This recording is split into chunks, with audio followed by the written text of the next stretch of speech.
சொல்லி 2 நாள் ஆச்சு. 2 நாள் பதில்லாம் குடுத்துட்டேனே.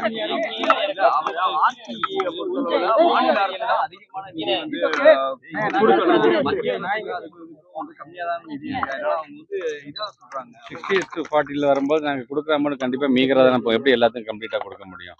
அவங்களோட பங்கீடு இருந்தா மட்டும் தானே முழுமையா கொடுக்க முடியும். அப்ப நீங்க சொல்றத பார்த்தா அரை குறையா குடுத்து நிறுத்துங்கங்கிற மாரி இருக்கு அவரு பேசுறது. அவர பொறுத்தவரைக்கும் ஆர்டிங்கிறது வந்து ஒரு ஆக்ட் அது. அந்த ஆக்ட் வந்து எதன் மூலமாக இந்த ஆர்டிங்கிற ஆக்ட் வந்துச்சுன்னா, சுப்ரீம் கோர்ட்டுடைய வற்புறுத்தலால ஒரு ஒன்றிய அரசால கொண்டு வரப்பட்ட ஆக்ட் தான் ஆர்டி ஆக்ட்.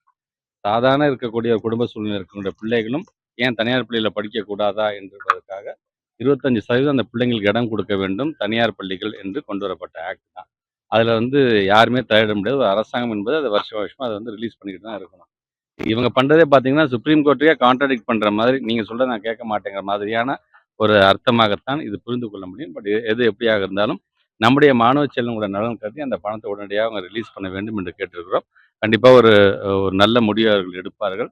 எடுப்பது என்பது அரசியல் பார்க்காமல் மாணவர்களுடைய நலனை மட்டும் வச்சு ஏன்னா கிட்டத்தட்ட ஒரு வருஷத்துக்கு 1,00,000 பிள்ளைங்க இது சார்ந்து படிக்கக்கூடிய பிள்ளைகள். இப்ப இவங்க பண்ற காரியத்தால பார்த்தீங்கன்னா, நம்ம ஒரு போர்ட்டல கூட ஓப்பன் பண்ண முடியாத ஒரு சூழ்நிலைய அவங்க விட்டுட்டு இருக்கிறாங்க. அப்படி இருந்துறக்கூடாது என்கின்ற ஒரு அழுத்தத்தையும் கொடுத்திருக்கிறோம். எங்க செக்ரட்டரி, அவங்க செக்ரட்டரி இது சார்ந்து பேசியிருக்கிறார்கள். கண்டிப்பா ஒரு நல்ல முடிவு வரும் என்ற எதிர்பார்ப்பு எங்களுக்கு இருக்கின்றது. அனைத்து மாநிலங்களும் ஒத்துக்கிட்டாங்க. தமிழ்நாடு மட்டும் தான் நம்ம யூனிக் ஸ்டேட் தானங்க. நம்ம எல்லாத்துக்கும் தெரிஞ்சதானே. பத்திரிகை துறை, ஊடகத்துறை சார்ந்த நண்பர்கள், உங்களுக்கு தெரியாத விஷயம் கிடையாது. உலக நடப்பை முழுமையாக தெரிந்து கொண்டவர்கள், வரலாறுகளை நன்கு அறிந்தவர்கள் நீங்க எல்லாருமே. மும்மொழிக் கொள்கை என்பது நமக்கு தேவையில்லாது. இருமொழிக் கொள்கையே போதுமானது என்று எங்களுடைய இயக்கத்துடைய நிறுவனர் பேரறிஞர் அண்ணா அவர்கள் அந்த காலத்திலேயே நம்ம சொல்லிட்டு இருக்கிறது தானே. இந்த 2 மொழிய வச்சு இன்னைக்கு உலகம் முழுவதும் நம்ம இன்னைக்கு வந்து நம்முடைய திறமையை நிரூபித்து காண்பித்து கொண்டிருக்கிறோம். இதுவே போதுமானது என்று சொல்லும்போது அவங்க என்ன சொல்றாங்க, ஏன் 3வது மொழி கத்துக்கிட்டா அவனுக்கு தப்பு கிடையாது என்று சொல்லுகிறார்கள். அதான் நாங்க சொல்றோம்.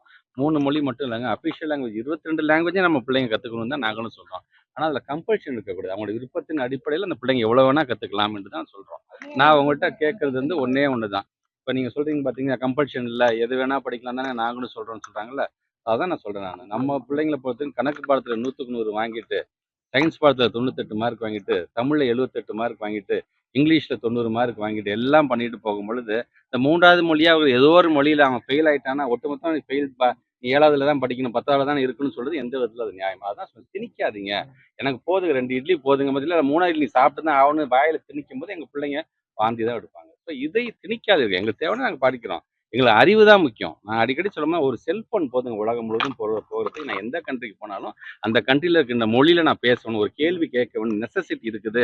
எனக்கு பசிக்குது. இந்த இந்த இந்த ஹோட்டல்ல போய் எப்படி கேட்கணும்னா, அந்த நான் Googleல நான் போட்டு டிரான்ஸ்லேட் பண்ணி அந்த மொழியில நான் சொன்னா சாப்பிட்டுட்டு நான் போலாம். இது போதுமானது.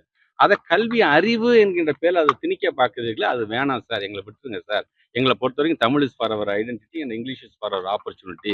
நான் தமிழன்னு சொல்றதுக்கு என்னோட தாய்மொழி தமிழ் இருக்கின்றது. உலகம் முழுவதும் என்னோட கருத்தை நான் கொண்டு போறதுக்கு எனக்கு ஆங்கிலம் போதுமானதாக இருக்கிறது அப்படிங்கிறத நாங்க சொல்றோம்.